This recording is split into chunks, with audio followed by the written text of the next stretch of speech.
Bonjour, bonsoir, bonsoir, j'espère que vous allez bien. Bonsoir, Vice, bonsoir. Ça va?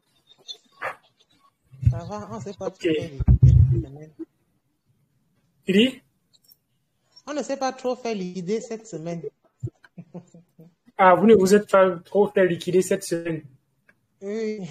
Ça, c'est déjà un bon feedback. Et c'est grâce à quoi? Euh, bon, il faut suivre. Bon, c'est peut-être parce qu'on était trop attentifs aussi, je ne sais pas. Peut-être parce que, et aussi qu'on ne cherchait pas à gagner trop, parce qu'en cherchant à gagner trop, là, je me suis rendu compte qu'il faut savoir prendre une petite marge, ce qu'on peut supporter. C'est pas qu'on va rester Ok. collé à la fin. Moi, je Chacun, en pensais que fait, tu allais me dire, moi, je pensais que tu allais me dire que c'est grâce au groupe. oui, c'est grâce au groupe, mais comment? C'est grâce au groupe. Ce que je voulais faire comprendre, c'est que il y a beaucoup de psychologie dans ce qu'on fait et j'ai l'impression qu'on ne se rend pas compte. C'est beaucoup plus de la psychologie. Donc, si je pense que pour commencer ma traité, il faut passer par la psychologie. Yes, effectivement, la psychologie est plus importante même que l'action qu'on prend. Parce qu'une action, avant d'être déclenchée, commence d'abord dans son conscient. Ça commence d'abord quelque part. Donc, exécuter une action, c'est une phase finale, en fait, d'un processus qui a commencé depuis même dans son subconscient. Et quand ça arrive en exécution, bah, en fait, on est en phase terminale où on ne peut plus contrôler grand-chose, en fait. Donc, c'est pour ça qu'il faut travailler son subconscient. Et dès que tu travailles ton subconscient, il y a beaucoup de choses qui vont se faire simplement inconsciemment comme ça, qui vont se faire de façon naturelle, sans que tu aies besoin de faire quelque chose. Tout à fait. Et dans le groupe, on n'a pas vocation à donner toutes les informations, en fait. Pourquoi? Parce on ne voudrait pas créer des personnes qui vont simplement être devant leur téléphone à checker le groupe Telegram tout le temps et à voir que, hey, on a demandé d'entrer ici, on a demandé de sortir ici, on a demandé de... Non, c'est pas ce qu'on veut créer. On ne veut pas créer cette dépendance-là. On veut créer des personnes qui vont être capables de prendre les informations qu'on leur donne simplement pour continuer de s'enrichir, que ce sont simplement des informations de plus. Voilà pourquoi nous faisons des séances de formation comme ce que nous sommes en train de faire là. Si on voulait créer des personnes qui sont totalement dépendantes de nous, bah, ce qu'on peut le faire en fait. On peut donner à chaque seconde, à chaque minute, on dit faites ci, faites ça, faites ça. Et en fait, moi, je pense qu'on ne serait pas en train de vous aider. Parce il y a plein de marchés que nous ne couvrons pas. Il y a plein de crypto-monnaies que nous ne couvrons pas et que nous ne couvrirons même peut-être pas. Un trader ne peut pas trader tous les marchés. C'est impossible. C'est ce que j'ai Vous allez remarqué. remarquer que, oui, c'est impossible qu'un trader trade tous les marchés. C'est impossible, en fait. Même le plus grand trader du monde, il a ses actions, mais c'est trucs qu'il trade, en fait. Il ne peut pas trader tout. Tu vois? Donc, du J'ai pu coup, remarquer non. Bitcoin. Allô? Oui, j'ai pu remarquer ça même sur Gate.io, c'est-à-dire les trucs, les suivis des traders et tout ça. J'ai pu remarquer, ils ne traitent pas toutes les cryptos. Bien sûr, bien sûr. Un trader ne peut pas trader tous les crypto-monnaies. Même si tu vas dans n'importe quelle plateforme d'analyse technique et que tu suis n'importe quel trader, il aura ses crypto-monnaies qui va suivre. Même si tu suis n'importe quel YouTuber, il y aura ses crypto-monnaies favoris, phares qu'il va suivre. Il ne va pas suivre certaines. C'est évident, en fait. On ne peut pas suivre tout. Tu vois? Et comme on ne peut pas suivre tout, on ne veut donc pas créer des personnes qui vont dans le même sens que nous et qui vont uniquement dans le même sens des crypto-monnaies vers lesquelles nous allons. Non. Chacun peut avoir un éventail de portefeuilles, un portefeuille différent du nôtre. Mais on sait que quel que soit le marché, on va appliquer les mêmes choses. On va appliquer les mêmes techniques d'analyse. On va appliquer les mêmes indicateurs, les mêmes indices, ainsi de suite. On va appliquer les mêmes choses. Vous voyez? C'est donc pour ça que nous faisons des formations de temps en temps, on en aura pour vous permettre pour donner des outils qui vont permettre d'être un peu plus autonomes et un peu plus indépendants les uns les autres. Donc, je voudrais commencer par quelque chose dont on a peut-être très peu abordé dans le chat jusqu'à présent et même sur la chaîne jusqu'à présent, parce que vous avez constaté que sur la chaîne, on parle beaucoup moins du trading. Or, je sais qu'il y a plusieurs personnes qui entrent dans les crypto-monnaies parce qu'ils ont entendu ce mot trading. La raison pour laquelle sur la chaîne, j'ai décidé de ne pas aborder le trading de temps en temps, c'est tout simplement parce que avant d'être un trader, il faudrait comprendre le marché. Il faudrait comprendre l'analyse. Il faudrait comprendre comment la crypto-monnaie fonctionne. Et si tu comprends déjà ça, tu pourras être un meilleur trader par rapport à quelqu'un qui vient simplement, il trade dans le marché, il comprend le trading, mais il ne va pas comprendre quand tu vas lui demander certaines informations concernant la crypto-monnaie. Il ne saura pas, il sera perdu, il sera dans l'univers de la crypto-monnaie, il sera en train de trader, se faire de l'argent, certes, mais il ne pourra pas expliquer la crypto-monnaie à quelqu'un. On va lui demander c'est quoi la crypto-monnaie, il ne pourra pas répondre. Il va simplement dire, ben, en fait, c'est simple. Tu vas sur une plateforme d'exchange, tu crées ton compte et tu envoies l'argent là, tu regardes les bruits, tu trades, ainsi de suite. Or, ça, c'est pas la crypto-monnaie. Mais quelqu'un qui va comprendre ce que c'est que la crypto-monnaie, quand il va aller dans le trading, ben, je pense que ce sera un plus, en fait.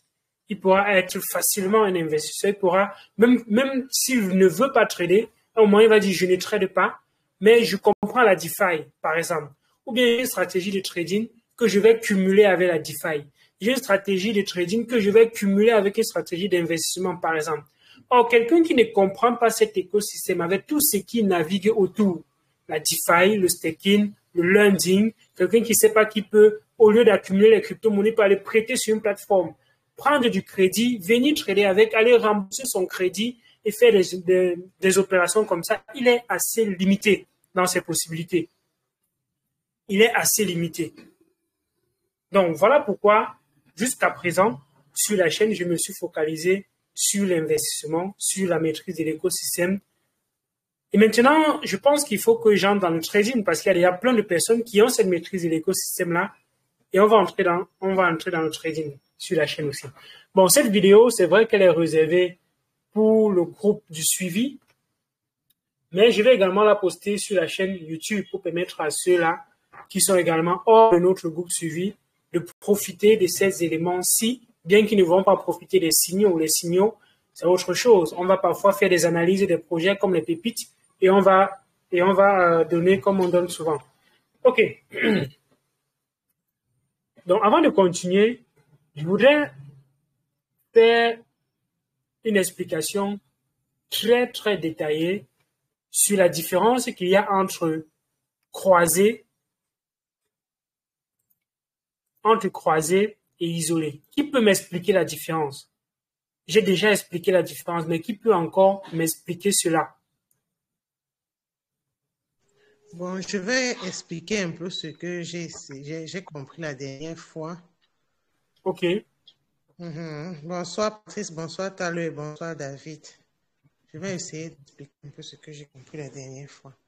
Le trading avec un mode isolé, tu nous avais fait comprendre qu'on le choisit parce qu'il limite les dégâts au cas où on se ferait liquider sur une paire qu'on est en train de trader dans le futur. Alors, en mode croisé, si on a plusieurs paires qu'on avait programmées dans le mode futur, lorsqu'on se fait liquider sur une paire et qu'on a choisi le mode croisé, les dégâts se répercutent sur les autres paires qui étaient en cours de trading, c'est-à-dire quand ça ne suffit,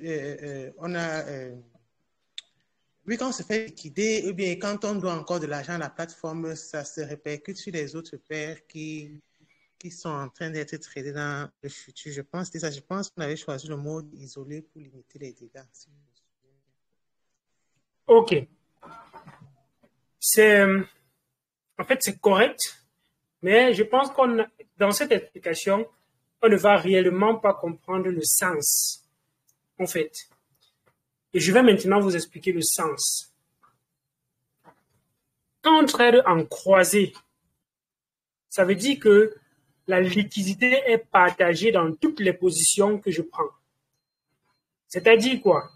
Je prends une position, par exemple, de trading du Bitcoin USDT. J'ai 500 $ dans mon portefeuille futur.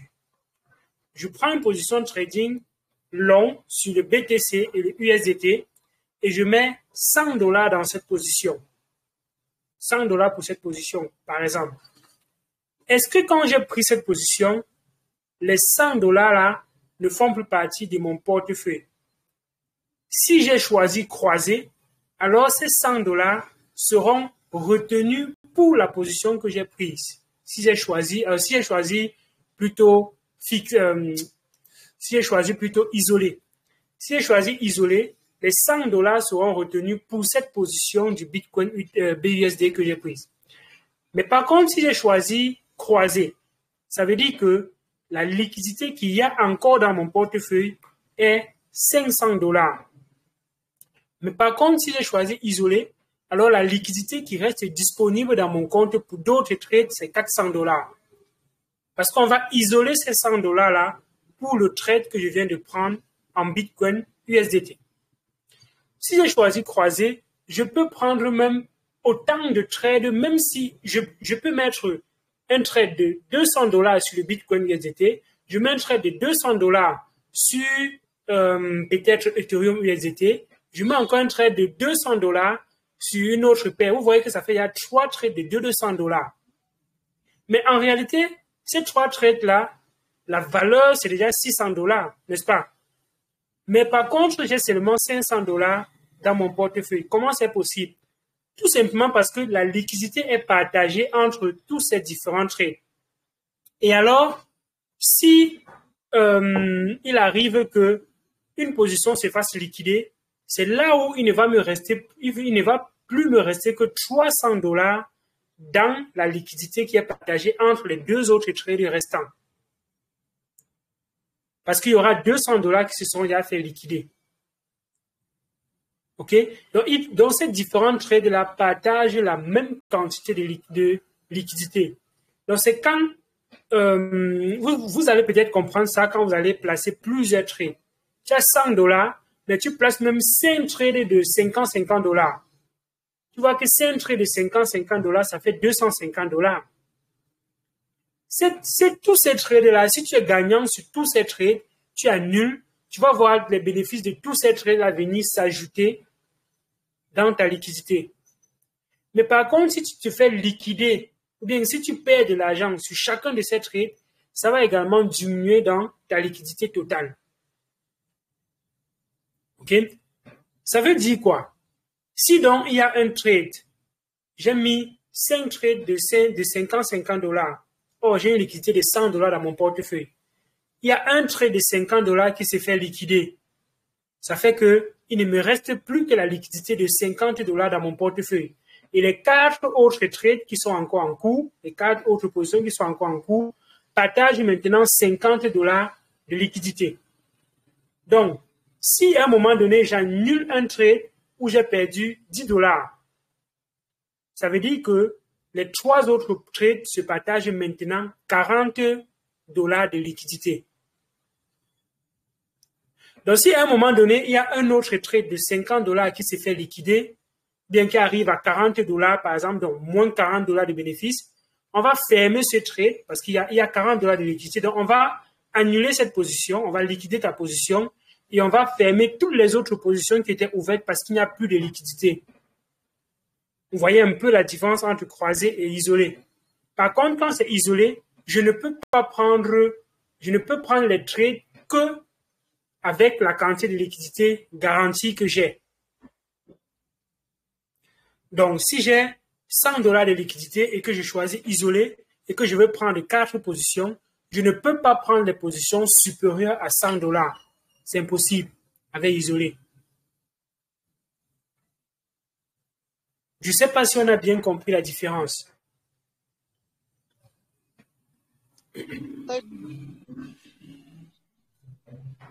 C'est bien compris? C'est bien compris. Donc, c'est une Oui, c'est histoire de compris. ressources partagées. C'est une histoire de ressources partagées, en fait.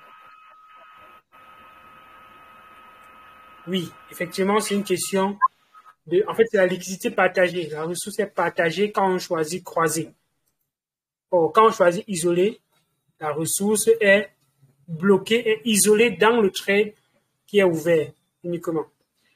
Ça, c'est un exemple. Si on regarde cet exemple-ci, par exemple, sur le tableau que je suis en train de vous montrer, qui est un trade qui sont des trades que j'ai ouverts pour vous montrer effectivement ça. Dans ce compte-ci, il y a 42 dollars de liquidité. 42 dollars seulement de liquidité. C'était pour vous montrer l'exemple que je suis en train de vous montrer. Donc, quand on regarde ici, on voit que il y a des trades de plusieurs tailles qui sont ouverts. Si je vais zoomer.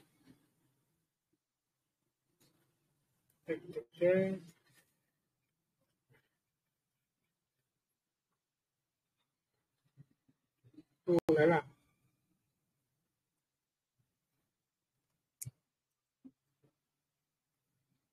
OK. Donc, on voit ici qu'il y a une position de 10 dollars qui est ouverte. Il y a une position de 23 dollars qui est ouverte. On a une position de 20 dollars qui est ouverte. Une autre position de 40 dollars qui est ouverte. Une position de 10 dollars qui est ouverte. Si on essaye de faire la somme de toutes ces positions ouvertes, ça fait combien? 10 plus 24, ça fait 34. Plus 20, ça fait 54. Plus 40, ça fait 94. Et plus 10, ça fait quelque chose d'autour de 104 dollars. Or, dans mon portefeuille, on me dit bien que j'ai 42 dollars. Mais là, je suis en train de trader avec des positions qui vont jusqu'à 100 dollars, donc du double de mon capital. Et je peux encore prendre plus. Tout simplement parce que quand on va calculer les PNL, dans les profit and loss, sur toutes ces positions, on va voir que ces PNL cumulés pour toutes ces positions sont inférieurs, c'est inférieur à mon capital. Donc même si je ferme toutes mes positions là maintenant, j'aurai encore la possibilité d'avoir jusqu'à 42 dollars dans mon capital. Tout simplement parce que j'ai pris croisé. Si je prenais isolé, c'est que je ne peux pas prendre toutes ces positions dépensant le montant que j'ai.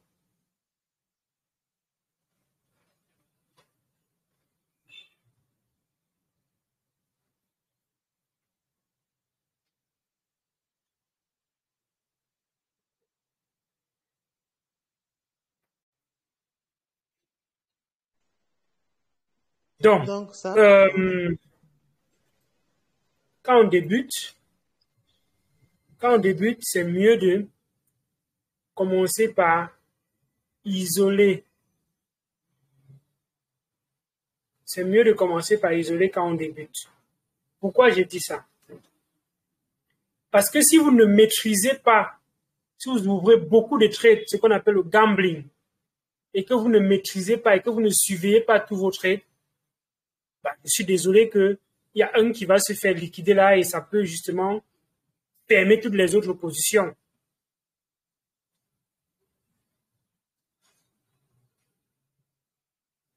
Donc, quand on débute, on essaie de prendre le moins de risques possible. Et le moins de risques, ça veut dire les choses qu'on peut contrôler. Et on évite que les impacts de nos erreurs sur l'un se répercutent sur l'autre. Parce que quand c'est croisé, les erreurs de l'un se répercutent automatiquement sur les autres. Automatiquement. Parce que ça va grignoter la liquidité au fur et à mesure. Et dès qu'il n'y a plus de liquidité, ça va donc liquider, fermer toutes les autres positions.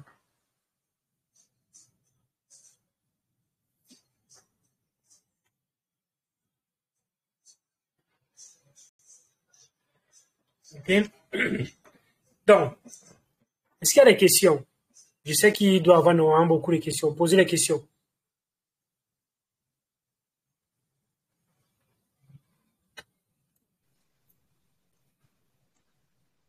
Ma question n'est pas liée directement au trait croisé. Oui, vas-y, pose ta question. Ma question, en fait, c'est par rapport à un constat que j'ai fait en semaine. C'est-à-dire, lorsque je place un ordre futur, euh, et- ça marque ordre ouvert. Ça ne part pas encore à position lorsque l'ordre n'a pas pris. Bien sûr, c'est normal. Voilà. Voilà. Et maintenant, lorsque mon prix d'entrée est atteint, j'ai remarqué que parfois le prix d'entrée est atteint, mais ton ordre n'est pas exécuté entièrement. Donc, au niveau de position, ça marque encore vente et achat, c'est-à-dire tout ça signale la quantité qui a été exécutée, la quantité qui n'a pas été exécutée. C'est, c'est encore normal, c'est toujours normal en fait. Voilà. Et C'est maintenant, normal lorsque... pourquoi? C'est normal pourquoi? Si je choisis ici limite et que je dis que je veux acheter peut-être, disons, 100 dollars, ok? Et que je mets un prix de 12,5. Je prends un exemple comme ça. Quand je vais placer l'ordre ici et je prends position long, donc je mets long ici, je prends position long, je laisse même comme ça sans mettre les take profit et stop loss. Je laisse comme ça. Quand je vais placer l'ordre, ça va d'abord se placer au ordre ouvert et non en position. Ça se place en Oui, ordre ouvert parce que le prix d'entrée n'est pas encore atteint. Donc, quand on va arriver à 12,5, par exemple ici, si ça arrive à 12,5 et que mon ordre ne se satisfait pas à 100%, c'est-à-dire ça se satisfait, par exemple, on me vend, il y avait une personne qui avait placé qui vendait à 12,5, mais il ne vendait que 50 dollars, par exemple. Ça veut dire qu'à 12,5, on va me donner les 50 dollars que ces personnes vendaient à 12,5, donc de cet ordre de 12,5 là. Et mon ordre ne sera pas satisfait à 100%, parce qu'on m'a donné simplement 50 dollars sur les 100 dollars que je veux acheter. Donc, il y aura une position longue qui sera ouverte avec 50 dollars, parce que c'est ce que j'ai déjà. Et il y aura encore un autre ordre en attente de 50 dollars, toujours pour long. Et quand on va encore redescendre jusqu'à toucher les 50, les 12,5, s'il y avait quelqu'un d'autre qui a encore placé son ordre à 12,5, on va compléter mes 50 dollars et ça va compléter ma position tout simplement. oui, tout à fait. Tout à fait, ça j'ai compris. Maintenant, lorsque l'ordre n'est pas exécuté entièrement et que je vais au niveau de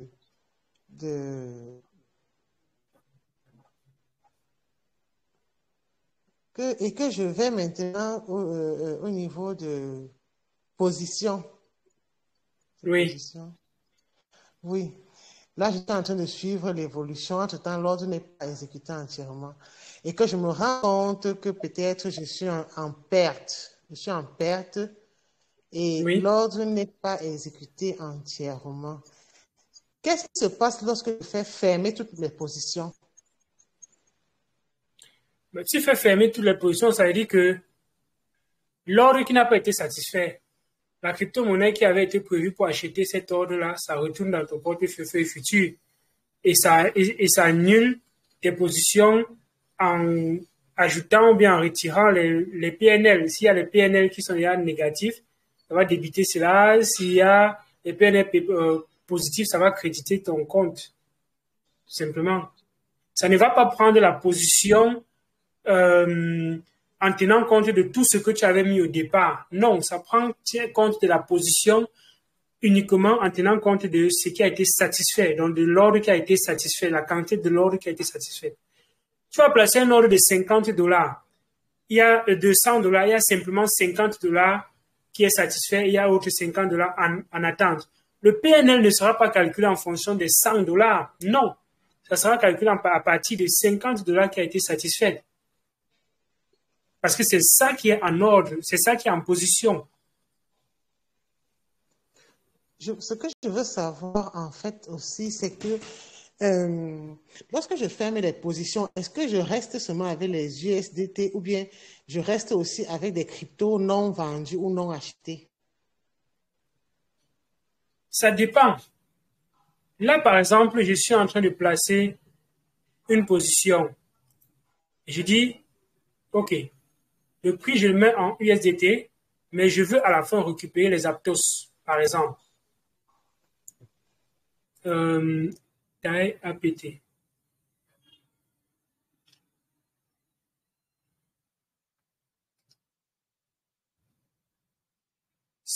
Par exemple, ici, à la fin de cette position, tu vas repartir avec les APT.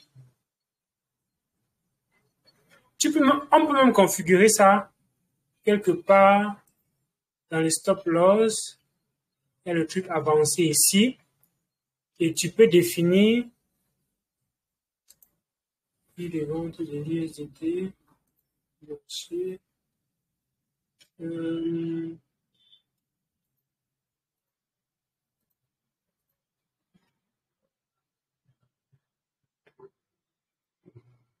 peux voir USDT avancé. Prix européen, dernier prix, tac, tac, tac.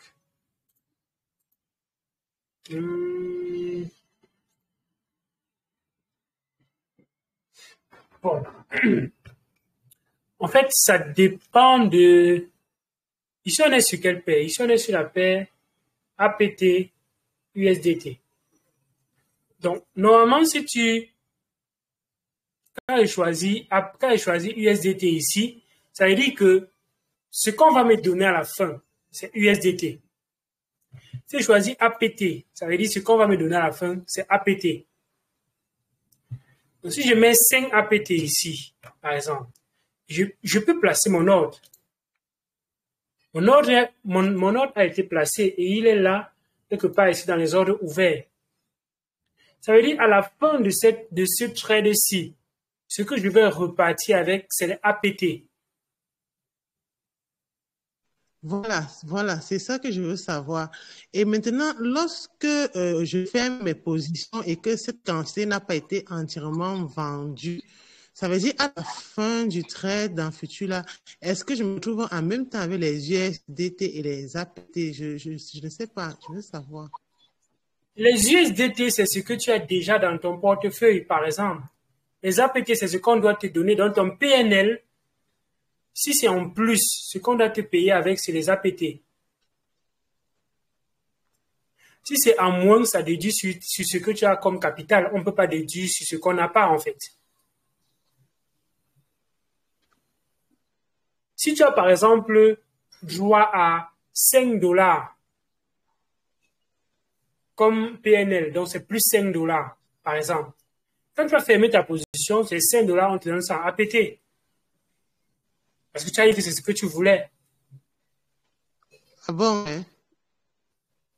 Oui, oui, bien sûr. Tu as dit que ton ordre, tu voulais les APT, en fait. Tu veux acheter les APT. Ça veut dire que là où je suis j'ai dans mon compte futur des cryptos que je n'ai pas pu vendre ou échanger en USDT parce que j'ai eu à fermer des positions, c'est ça. Je te suis pas. Tu dis? Je dis ceci. Oui. Je voulais savoir si avec le compte futur, c'est juste comme un pari qu'on fait sans avoir la crypto en elle-même. Et on est toujours en train de travailler avec les GCD. Ou bien c'est que c'est une question, c'est un réel achat et une réelle vente du genre quand l'action n'est pas menée jusqu'au bout, on peut se retrouver avec les USDT et la crypto qu'on était en train de trader en même temps. En fait, le contrat, c'est quoi? Les contrats futurs, c'est quoi? Là, par exemple, si je veux acheter, on est sur la paire APT USDT. Si je veux acheter un APT maintenant, OK? Si je veux acheter un APT, ça va me coûter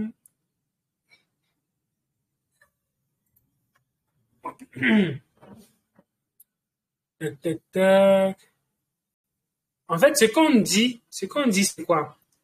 C'est, tu es en train de vouloir acheter une crypto-monnaie dans le futur en te basant sur la variation de prix qu'il y a entre l'un et l'autre. Si tu paries, par exemple, que par rapport au USDT, demain, le APT sera peut-être moins cher par rapport à l'USDT. Mais l'USDT sera plus cher que l'APT. Là, présentement, pour 13 APT, pour un APT, il faudrait dépenser 13 quelque chose de dollars. OK? Ça veut dire que si tu veux un APT maintenant, tu dois dépenser 13 quelque chose de dollars.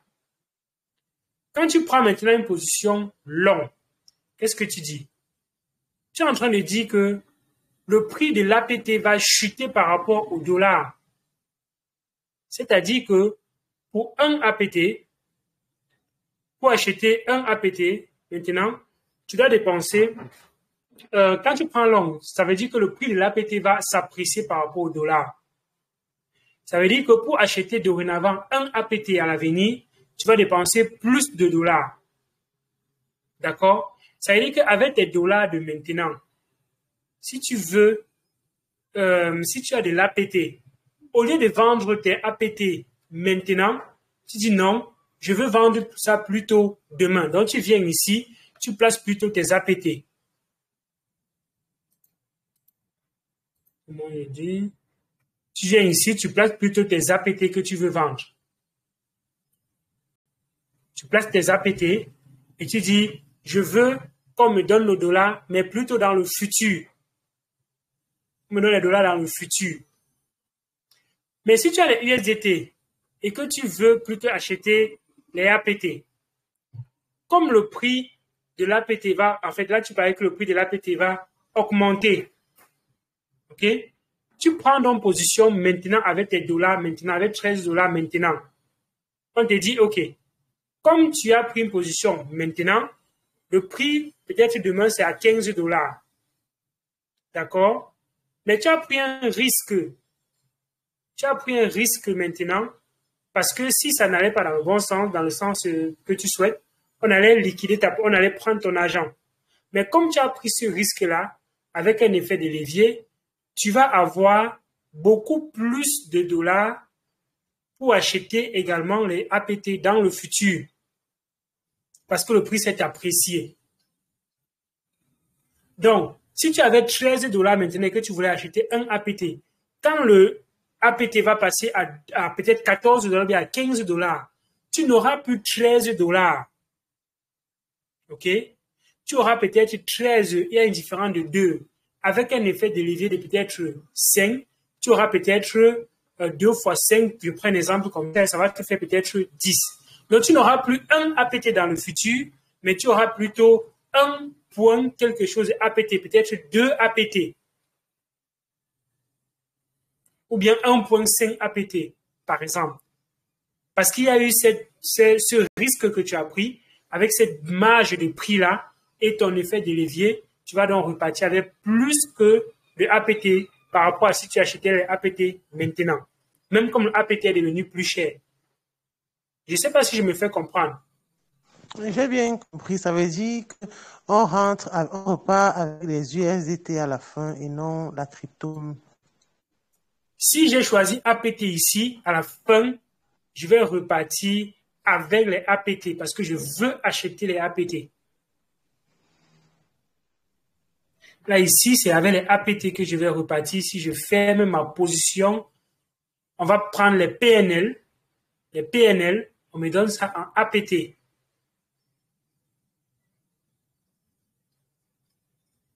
Je ne sais pas si je me fais comprendre. Non, ça veut dire qu'à la fin d'un trade futur, on repart, moi, je repars toujours avec les USDT, je ne repars pas avec les autres cryptos. Quels que soient les PNL que tu as. Oui, je ne repars avec les USDT tout le temps. Tu repars avec les USDT tout le temps. Oui. Euh, je vais, je vais vérifier. Je vais vérifier. Ah oui, oui, oui, oui, oui. Effectivement, oui, tu repars avec la crypto-monnaie de départ que tu as. Tu repars avec la crypto-monnaie de départ que tu as placée. Tu sais que tu peux placer également ton ordre ici en envoyant plutôt tes APT dans le futur et en venant trader tes APT plutôt futur. Tu peux venir trader tes APT futurs. Là, tu vas repartir avec les APT. Mais si tu Non, je n'ai trades, jamais essayé. non, tu peux, tu peux. C'est comme ça que je me suis fait liquider mes cardinaux. J'ai tradé la paire ADA, BUS, ADA USDT avec les ADA. Tu trades les ADA. Avec les ADA, tu prends une position longue en mettant plutôt tes ADA en jeu. Et voilà. Donc, tu vas repartir avec beaucoup plus de ADA au cas où ça se passe bien. Ah, d'accord. Moi, je ne savais pas que c'était possible. Moi, je croyais toujours que c'est l'USDT, c'est un stablecoin qu'on Non, amène. Et non, non. Non, je ne connaissais pas ça. Quand on dit qu'une crypto-monnaie existe dans le futur, ça veut dire que tu peux transférer cette crypto-monnaie dans ton compte futur et prendre des positions avec cette crypto-monnaie dans le futur. D'accord, d'accord. Ça, je ne savais pas. Je n'ai jamais essayé ça. Non, tu peux le faire. Tu peux le faire. Par exemple, ici, quand je calcule, si je mets ici, disons, prix de déclenchement, take profit, si je mets 15, prix du marché, prix de déclenchement, prix du marché, je mets 14, 15,5. OK. Prix repère, limite G. Oh là là, pourquoi il ne fait pas tous ces calculs-là?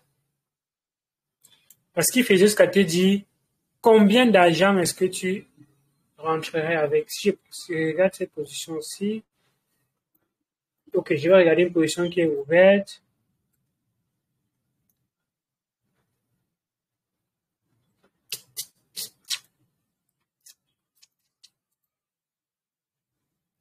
Ok, take profit.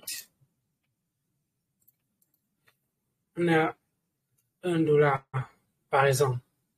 Voilà. Je prends cet exemple-ci. Là, présentement, le prix de cette crypto-monnaie est à 0,0 est à 0,19. Je prends cet exemple-ci. Si je dis que je veux take profit quand la crypto-monnaie sera à 0,5, par exemple, voilà. Ici, mon profit sera de $15 pour cette position-ci. C'est une position qui est ouverte avec $10. Donc, mon profit sera de $15. Si je prends le dernier, bon, ça sera pareil ici. Hein.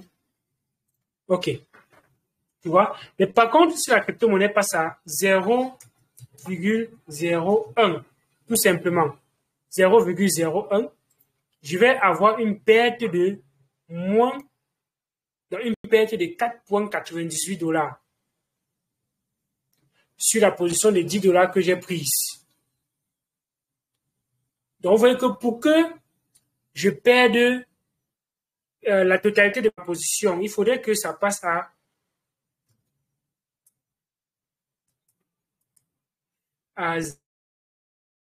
0,01. C'est 0,01, je me fais presque liquider. Voilà, ça passe à 0,08 par exemple, non, 9, 2, 1. Oui, ça passe à 0,01, je me fais liquider.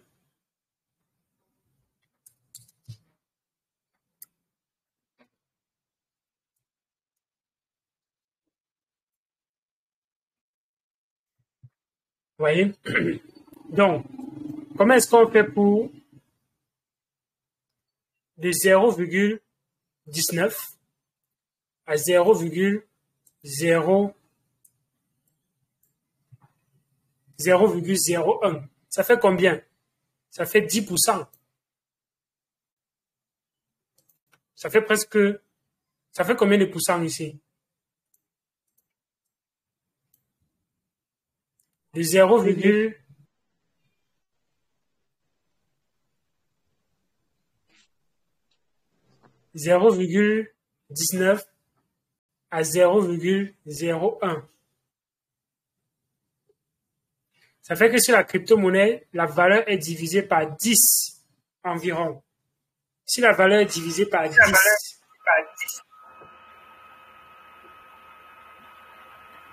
est-ce que c'est même seulement 10? Non, c'est presque divisé par 20.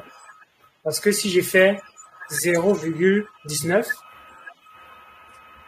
divisé par 20, Presque 20, parce que 0,19 c'est 0,088, donc divisé par 20.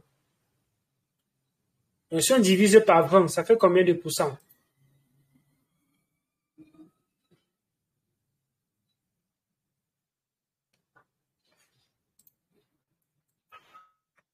Bon, pour vous aider à calculer, si on fait from 0, 19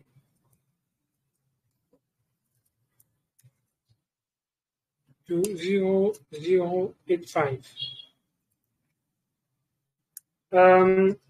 How much percentage?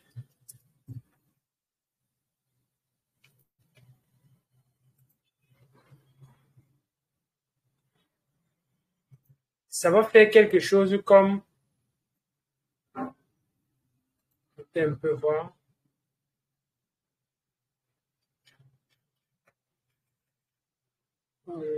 Decimal percentage.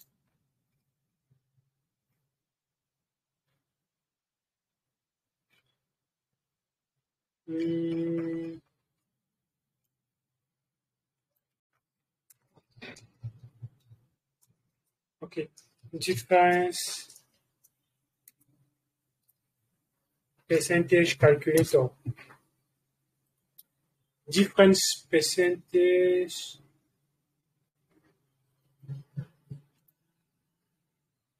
Okay, value 1, 0.19. Value 2, 0.085. Calculate.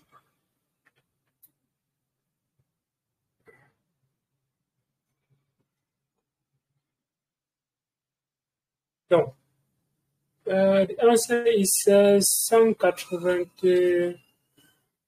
Combien de pourcents? Non, c'est trop.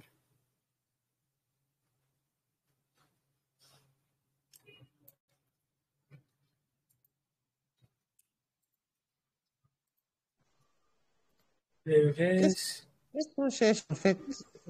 Il a calculé 143%.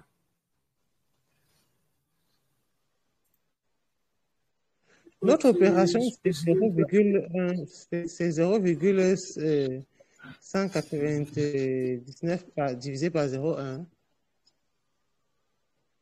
Tu dis? Ce qu'on cherche en fait, c'est quoi? Ce qu'on cherche, c'est la différence de prix qu'il y a entre ma position et le prix auquel je vais me faire liquider. C'est-à-dire 0,1995 et 0,01. Pardon? Bonsoir à tous. Bonsoir. Je pense que pour avoir le pourcentage, là, il faut déjà connaître le levier qui a été utilisé. Non, laisse le levier d'abord. Mais si tu es entré à cette position-ci et qu'à 0,01, tu te fais liquider ta position, en fait, ça fait de 0,19 de 0,019 si à 0,01. Il me dit que ça fait environ quelque chose de 183%. Donc, si on essaye bien de regarder, on a fait ça fois 10, ça fait quelque chose comme 18, 18%. quelque chose comme ça fait quelque chose comme 18%. Donc, si vous avez fait 18, si vous avez la crypto-monnaie perd 18%, vous faites liquider.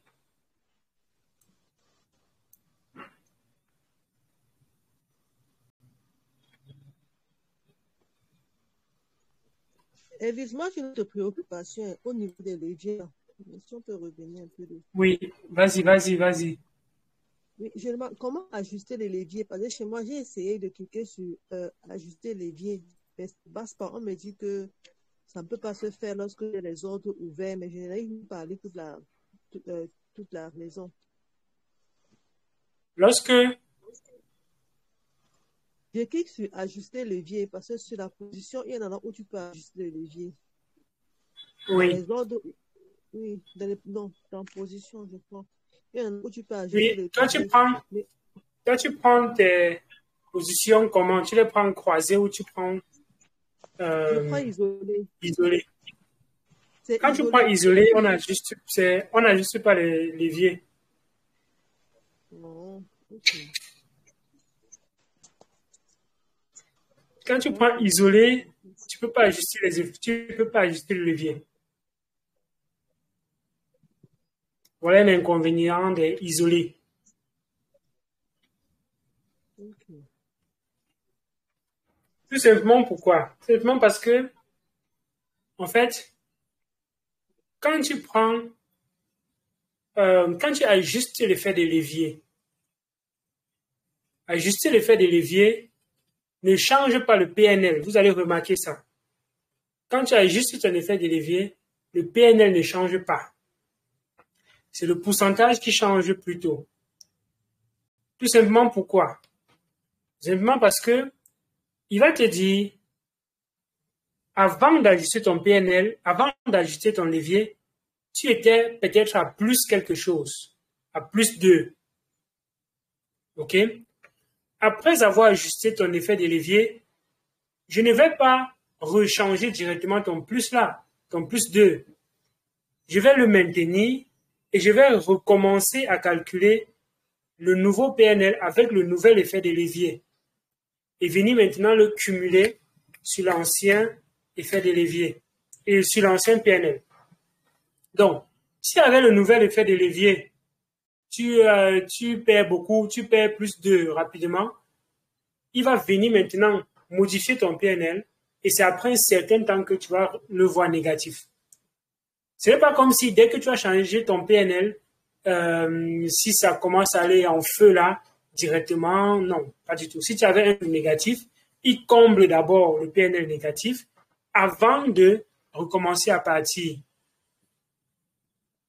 C'est vraiment pour ça que vous allez voir, après changement de PNL, après changement d'effet de levier, il n'y a pas directement modification de PNL. Prenons par exemple ce trait de test-ci, par exemple, où présentement le PNL est à moins, on est à moins 0,5. Effet de levier. Si je viens ici et change, perpetual 10, oh là là, ce téléphone c'est bien mieux. Hein.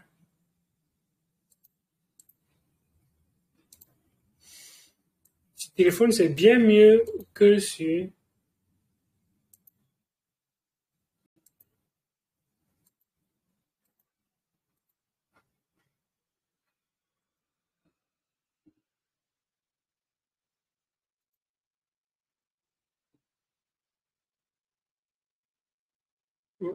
qu'est-ce qui se passe là? Bon, je vais faire la manipulation sur mon téléphone, c'est plus simple. OK. Il y a la position là, je clique là-dessus. Il y a directement, sur téléphone, il y a directement l'icône Adjust, ajuster l'effet de levier. Donc, je viens simplement sur mon téléphone ici, ajuster l'effet de levier, je vais le repasser à 4 par exemple. À 4. Vous allez voir qu'ici, ça va changer de 10 à 4. Voilà. Vous voyez que c'est passé à 4, n'est-ce pas? C'est passé à 4. On était à 10. Là, maintenant, c'est à 4. Mais le PNL ici n'a pas changé, n'a pas immédiatement changé. Il va changer progressivement. Il ne va pas immédiatement changer.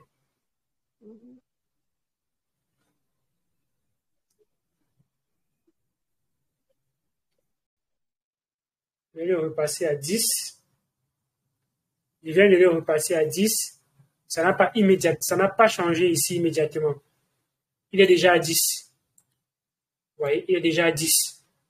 J'ai changé le PNL, j'ai changé, mais le PNL n'a pas changé. Parce qu'il va attendre la prochaine direction du marché. Et la prochaine direction du marché, il va calculer son PNL à l'instant là, venir le cumuler avec ce qui est déjà là, et recalculer le nouveau PNL en tenant compte de l'ancien. Vous voyez un peu? Donc, je disais tantôt que on peut, quand on voit une position, quand on voit un ordre, par exemple comme celui-ci, comme cet ordre-ci, AVAX, je suis entré à 20.2, mais le marché est présentement à 20. Si je veux réduire par exemple mon prix d'entrée, parce qu'on se base sur le prix d'entrée pour calculer ces différents pourcentages PNL et ainsi de suite. Donc, si je veux réduire mon prix d'entrée, je dois ajouter la liquidité dans ce trade. Donc, il me faut tout simplement refaire le même trade, c'est-à-dire prendre des positions AVAX USDT, je reprends un autre long en mettant un prix d'entrée plus bas. Donc, je suis dans le marché ici. Il dit, je vais reprendre une autre position, peut-être en mettant 20 points, je ne sais pas trop, peut-être 20.0. Je mets la taille.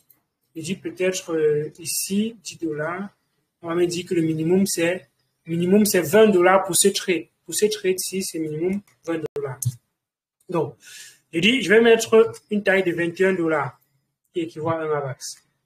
Donc, quand je vais prendre le long ici et qu'on descend jusqu'on arrive à $20 comme j'ai mis là et que ça se satisfait, vous allez remarquer que ça va venir cumuler ici la taille de ce trade. Il y a 20, j'ai rajouté $20. Donc, ça va faire que la taille de ce trade sera $40. Non, c'est sur AVAX. La taille de ce trade va faire $60.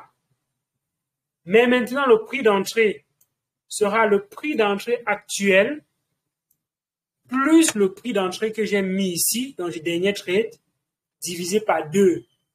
Donc, ça va faire la moyenne des deux prix et faire mon prix d'entrée. Donc, ça va réduire mon prix d'entrée.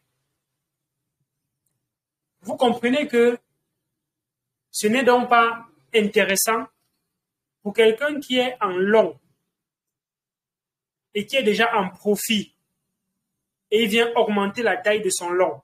Ce n'est pas intéressant. Pourquoi? Parce que ça va mettre son prix d'entrée plus haut. Ça va mettre sa moyenne du prix d'entrée plus haut. Je prends par exemple, j'ai pris le Bitcoin quand on était à peut-être $20. Je prends un exemple comme ça. J'ai placé une position longue sur le Bitcoin, on était à $20. Ok? C'est descendu à $18, $15. Après, c'est remonté à $20 et ça repart maintenant. Je constate qu'on est à $18. Je pense que ça va aller à $50 par exemple. Donc, si je reviens maintenant et que j'ajoute, je prends un autre long qu'on a $18, je prends un autre long.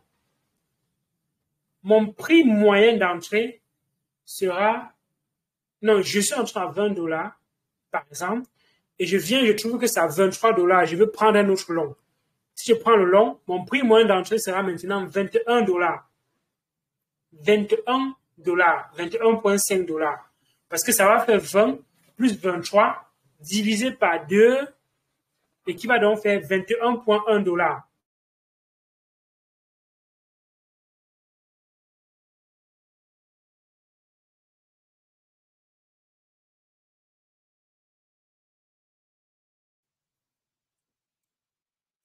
Qui va donc faire 21,5 $. Ça veut dire que si la crypto-monnaie baisse, on quitte de 23 $, on arrive à 21,5 $, je suis déjà en perte. Alors que si j'avais laissé ma position,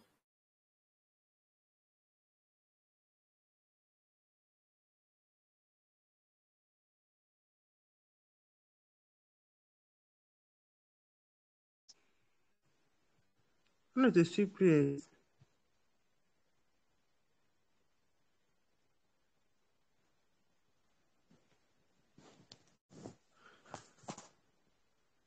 Allô?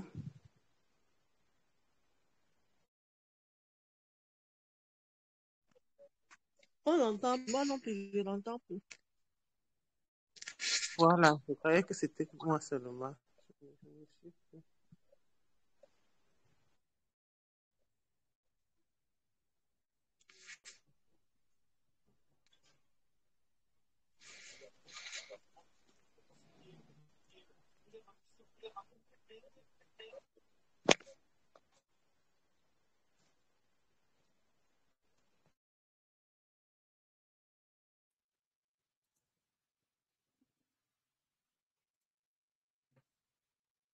désolé, la connexion dérange. Ok. Désolé, ma connexion dérangeait. Ok. Je disais tantôt que donc ça va. Dès que vous serez à 20 à 21,5 $, votre position sera liquidée. Alors que si vous n'aviez pas ajouté ou bien pris une autre position, il aurait fallu qu'on arrive à 20 $ pour que vous soyez liquidé. Il faut faire très attention quand vous prenez les positions et quand vous décidez de les ajuster. Parfois, il est mieux carrément d'annuler sa position et de reprendre une autre. Parfois. Tout à fait.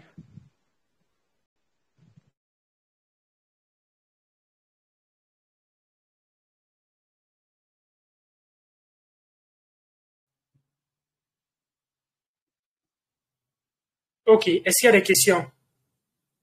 Oui, moi j'avais une question.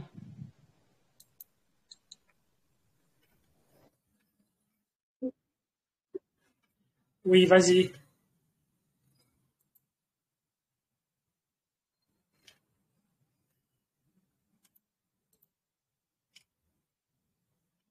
Tout à l'heure, j'ai vu, tu ajustais ton prix de liquidation. Moi, j'ai fait des trades là, et quand je regardais bien au niveau des positions, l'information que moi j'avais par rapport au prix de liquidation, parfois je le trouvais très proche et je voulais seulement annuler mon trade sorti parce que je voyais que mon prix de liquidation est très proche et moi je ne l'ai pas programmé ça. Je ne sais pas comment est-ce que nous, on peut programmer nos prix de liquidation avant de rendre un trade effectif. Parce que parfois, j'ai l'impression que la plateforme nous met un prix de liquidation. Je ne sais pas si c'est arbitraire ou si c'est calculé, mais j'ai eu des prix de liquidation qui étaient acceptables, bien éloignés et j'étais confiante. Mais parfois, j'ai eu des prix de liquidation tellement proches que je me suis dit que, mais attends, c'est même quel trade que je veux placer. OK. Généralement, on ne donne pas les prix de liquidation, on donne les stop loss. Les stop loss.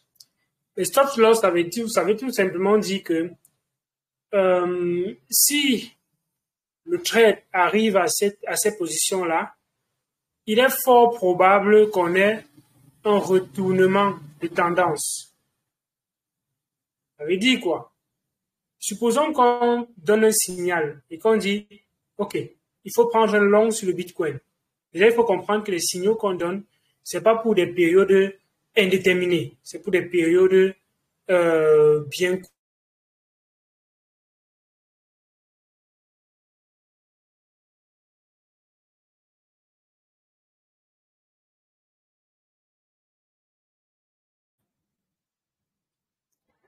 Donc, parfois, les trades qu'on va donner ne seront plus valides après 1 heure, après 2 heures. Il faut toujours faire une analyse avant d'entrer. Donc, quand on va donner un trade, on prend un long. Quand on donne un long, et on se dit, OK, d'ici de la position actuelle jusqu'à peut-être un certain temps, si on arrive à telle tendance, il pourrait y avoir changement de tendance. C'est à ce moment donné là, c'est à cet instant là qu'on dit, il vaudrait mieux avoir un stop loss si jamais on est en train de diverger plutôt de ce qu'on a pensé. On dit, prenez long sur le Bitcoin. On a 19 500. Prenez long. On va dire un stop loss. Mettez-le par exemple à 19 000 tout court. Ça veut dire quoi? Ça veut dire que si on descend jusqu'à 19 000, il est plus fort, il est peut-être fort probable d'annuler sa position et de shorter plutôt le marché que de garder une position longue. Voilà pourquoi on aura parfois des stop loss très rapprochés. Quand on a des stop loss très rapprochés, ça veut dire qu'on peut avoir changement de tendance très très proche. C'est dans ce genre de trade qu'il faut surveiller. Il ne faut pas mettre et aller dormir en se disant qu'on va se réveiller le matin. Non, un trader, c'est pas ça. Un trader, c'est pas ça. Quand on va définir une position, on va regarder un certain nombre de choses, on va regarder les tendances, on va regarder, on nous a demandé de mettre les stop loss à quel niveau. Est-ce que c'est trop proche? Si c'est trop proche, ça veut dire qu'on doit suivre le marché. Et si on voit qu'on n'a pas le temps de suivre le marché, c'est mieux de ne pas prendre cette position. Parfois. Et comme j'ai dit tantôt, les signaux qu'on envoie, c'est pas que vous prenez toutes les positions des signaux qu'on envoie. Ce serait impossible pour vous de suivre. Ce serait impossible.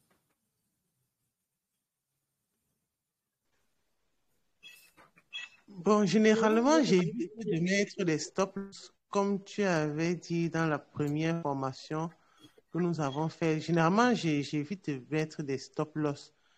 Et Oui. je ne comprends pas pourquoi le prix de liquidation est quand même calculé très proche alors que je n'ai même pas mis de stop loss. Si le prix de liquidation est calculé très proche, c'est la plateforme, en fait, la plateforme te donne ton prix de liquidation.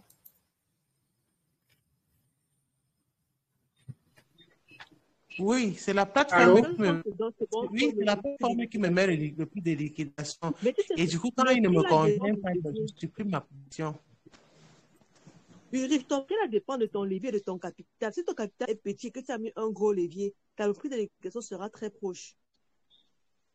D'accord. D'accord. Mais franchement, si je prends 500 $ et que je mets un léger x20 et le prix de liquidation ne me convient pas, je préfère me retirer de ma position. Voici ça ici, par exemple. Voici ça ici, par exemple.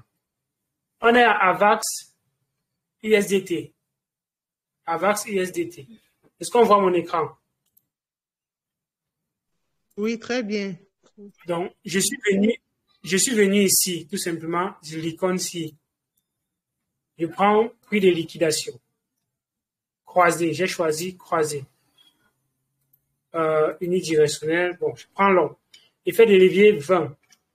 Si comme moi, je vais prendre cette position-ci, la position sur AVAX-ci, je suis entré à 20,27. OK? Là, je regarde. 20,27. 20,27.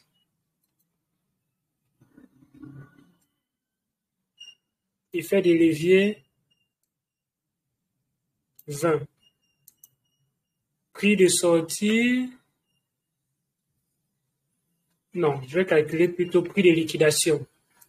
Donc, si je mets, j'ai pris 20,27.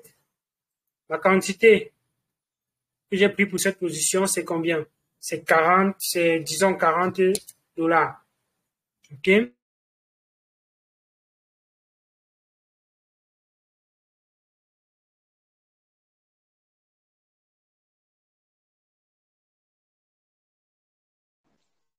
Nous ne te suivons plus.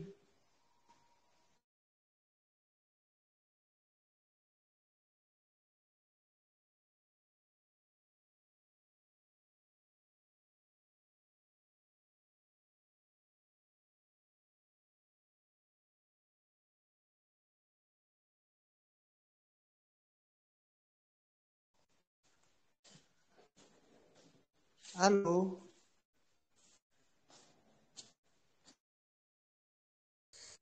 Oui, C'est Ulrich. toi, Carmen. On attend pas. On a perdu Elvis. Oui, oui, il faut un peu patienter. Je crois que il a un problème de connexion. Tiens, ok, d'accord. J'ai cru que c'était de mon côté.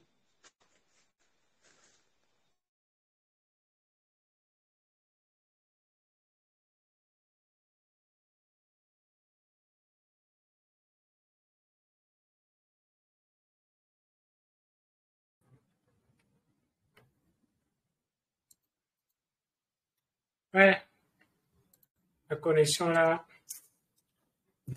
la connexion dérange vraiment. Je sais pas comment on peut faire pour régler le problème de connexion dans ce pays. Ok, donc,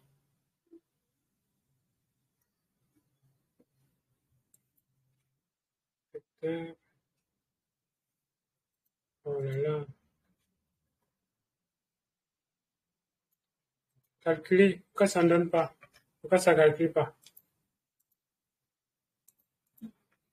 20.27, 40, calculer.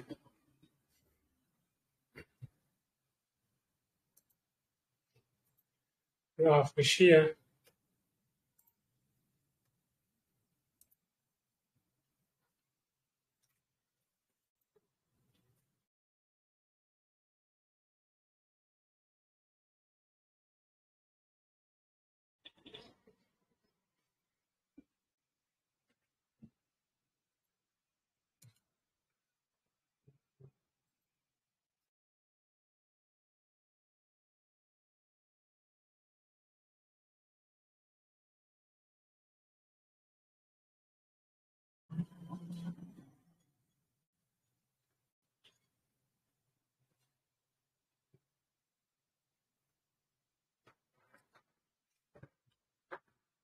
Vraiment, la connexion dans ce pays,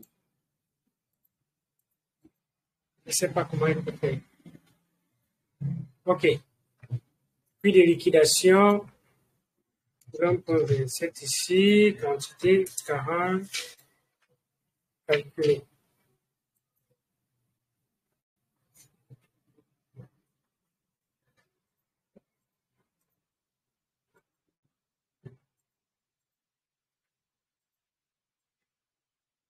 Mais pourquoi ça ne calcule pas?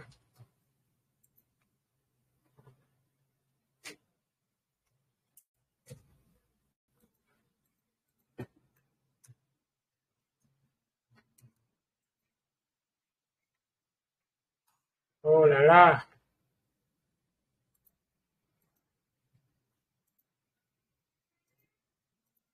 qui sait me dire pourquoi ça ne calcule pas?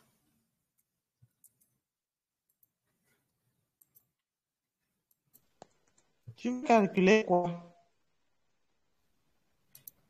Je veux calculer le prix de liquidation.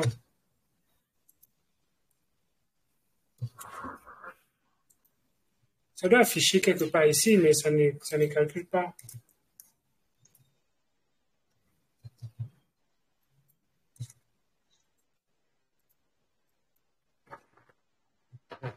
C'est bizarre, non? En short, ça affiche, mais en long, ça n'affiche pas. C'est bizarre. Oui, c'est bizarre. Mo- Mode unidirectionnel, c'est dit quoi?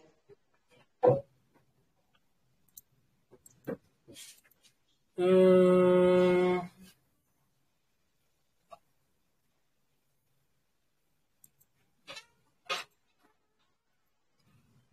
short, long. Le mode couverture, ça met à la fois le short et le long en même temps. Donc, il n'y a pas de short, il n'y a pas de long. Donc, tu prends les deux positions à la fois. Short, long. Unidirectionnel, soit tu prends short, soit tu prends long.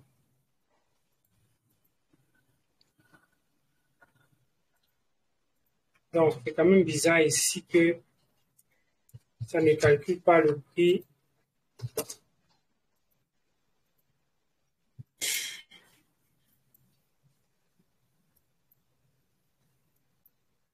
Ok, je prends acte. On va revenir on va revenir là-dessus. Déjà, même la connexion me dérange pour aujourd'hui. La connexion me dérange pour aujourd'hui. On va revenir dans une autre vidéo là-dessus pour calculer.